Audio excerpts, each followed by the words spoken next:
Baie welkom by hierdie week se meditasie. Hier aan die einde van die jaar met onweerswolke wat eintlik dwars deur ons wêreld saampak.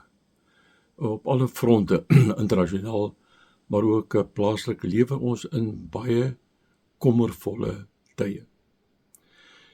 Daarom was dit nou weer vir my goed om Jesus se woorde in Matteus 6 te lees. Jesus sê in Matteus 6, moet julle nie bekommer oor julle lewe nie.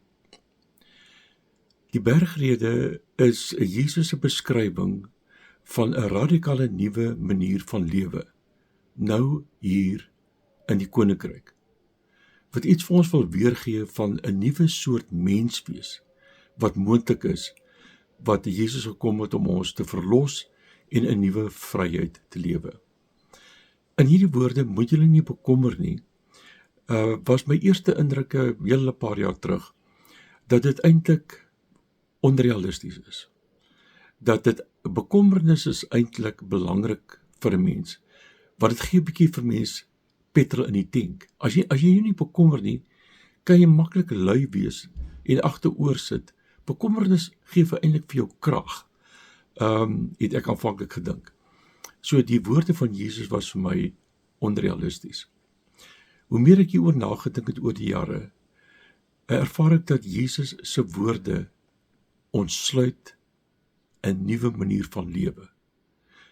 Jesus se woorde, moet julle nie bekommer nie, nooi ons uit om nou hier in ons situasies, wat dit ook al mag wees, op 'n nuwe manier te lewe.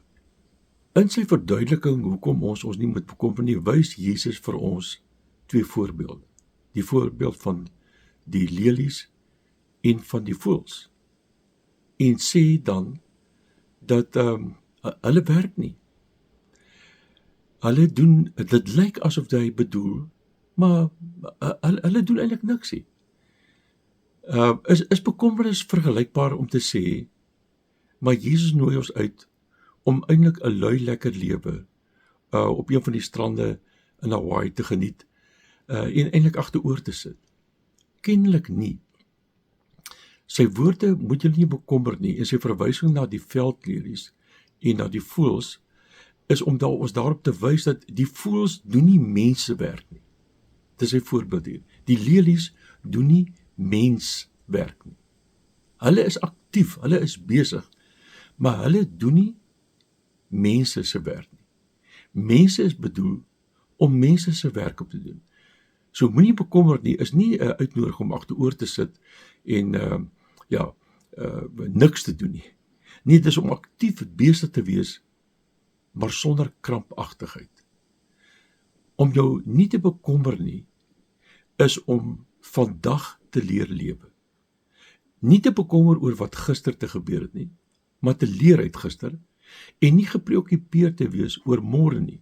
Ons kan beplan vir môre, maar ons leef net vandag. En sy uitnodiging is om vandag nie so krampagtig te lewe, waarin ons alles onder ons beheer wil kry nie. Nee, sy woorde nooi ons uit na 'n nuwe soort vryheid, waarin ons egte menswees op die spel is. Bekommernis maak ons lewe krampagtig, dat ons begin om krampagtig te lewe. Hierdie woorde van Jesus nooi ons uit om ons lewe te ontkramp. En dan word daar in hierdie gedeelte in Matteus 6:35-34 twee dinge oor God gesê.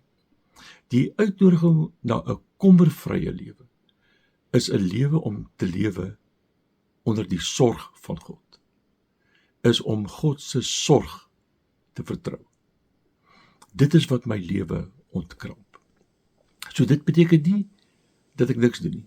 Nee, dit beteken dat ek my beste gee, dat ek alles gee, maar dat ek dit doen in volle vertroue dat God weet van my situasie en alles wat omgaan in my lewe, en dat hy sorg en dat ek dit kan vertrou. Ek dink dit is 'n goeie ding om in ons huidige situasie, waar ons hier aan die einde van 2024 sit, hierdie woorde van Jesus ernstig te neem. Hy nooi ons met hierdie woorde om ons lewe te ontkramp en in 'n nuwe soort vryheid en vrede en vertroue en in afhanklikheid van hom te lewe.